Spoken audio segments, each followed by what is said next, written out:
When I look at Africa, many questions come to mind.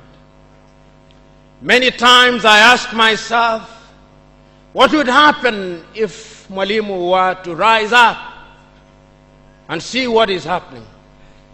Many times I ask myself, what would happen if Kwame Nkrumah and Patrice Lumumba were to rise up and see what is happening? Because what they would be confronted with is an Africa where the Democratic Republic of Congo is unsettled. There is a war going on there, but it is not on the front pages of our newspapers, because we don't even control our newspapers and the media. As I speak to you, the Central African Republic is at war, but we talk of it only mutedly. As I speak to you now, in South Sudan, the youngest nation in Africa, the Nuer have risen against the Dinka. As I speak to you now, Eritrea is unsettled. As I speak to you now, there is an ease in Egypt as there is an ease in Libya. In Niger, it is no better. In Senegal, in the Casamance, it is no better. In Somalia, it is no better. Africa is at war with herself. This is what they would be confronted with.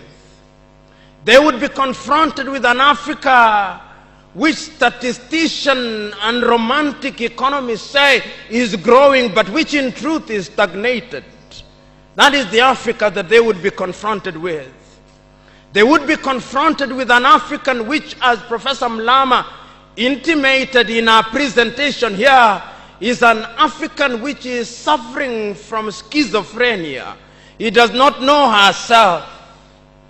They would be confronted with an African whose young men and women have no interest and low love for their continent. They would be confronted with an Africa where young men and young women are constantly humiliated at the embassies of European countries and at the United States of America as they seek the almighty green card. They would be confronted with an Africa where young men and women from Niger, Nigeria, Senegal, Mali, and Mauritania drown in the Mediterranean as they seek to be enslaved in Europe. This time round, Africans are not wailing and kicking as they are being taken away to be enslaved. They are being seen wailing and kicking as they seek to be enslaved in Europe and America. This is the tragedy of Africa. They'll be confronted with an African where people have lost their self-pride. An Africa where Africans are not proud of their things. An Africa where in the hotels of Dar es Salaam or Nairobi, even food has foreign names. When we fry potatoes, we call them French fries, even when they are fried in Dar es Salaam. That is the Africa that they would be confronted with.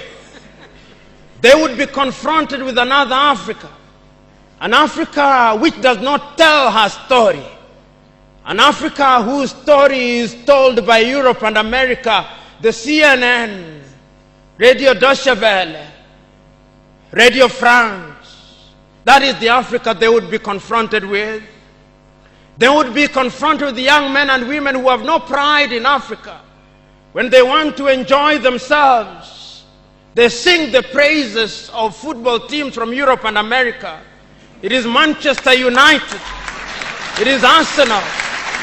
It is Real Madrid and Barcelona, not Yanga, not Mufulira Wanderers, not Gor Mahia, not FC Leopards. No. That is the Africa that they would be confronted with. They would be confronted with an Africa which does not enjoy its theater and drama. That Africa celebrates Leonardo DiCaprio. It celebrates Angelina Jolie and Brad Pitt. The Africa does not celebrate Genevieve Naji of Nigeria or Rita Dominic or Lou Jacobs of Nigeria, it does not celebrate Bongo Wood or Nollywood or Riverwood. It celebrates Hollywood. That is the Africa with which they would be confronted. They would be confronted with African women whose greatest source of joy is cheap grade B Mexican soap opera, La Patrona, La Mujer de mi Vida, The Rich Also Cry. Why must we remind ourselves of these realities? Because throughout the ages, the battle has always been the battle of the mind. And if your mind is conquered, then you are going nowhere. And that is why in the ages of enlightenment in Europe, the great René Descartes said, cogito ergo sum, I think, therefore I am. And therefore, if Africans are to begin to make a contribution in their affairs, Africans must begin to think. But the question is, are we thinking? We have universities in their numbers. Tanzania has universities including Dar es Salaam. Nairobi has universities, as indeed Kampala, as indeed South Africa, Johannesburg. We have all these universities. We have engineers. But our roads are not being made by Tanzanian civil engineers. It is the Chinese who are present in this assembly who are making our roads.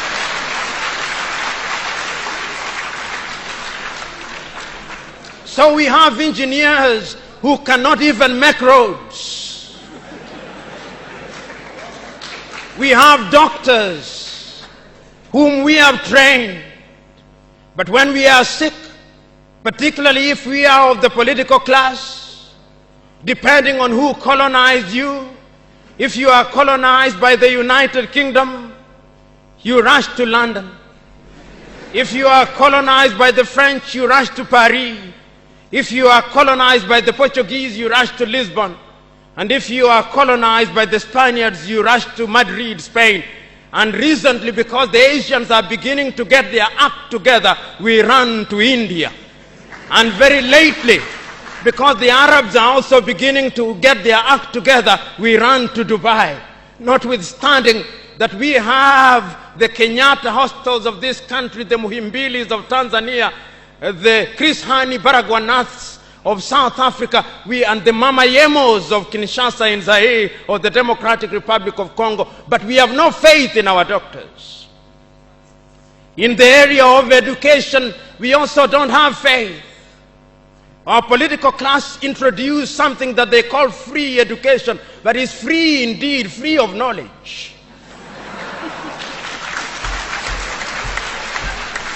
Because they are so suspicious of those institutions that the typical African politician would not dare take their children to those schools.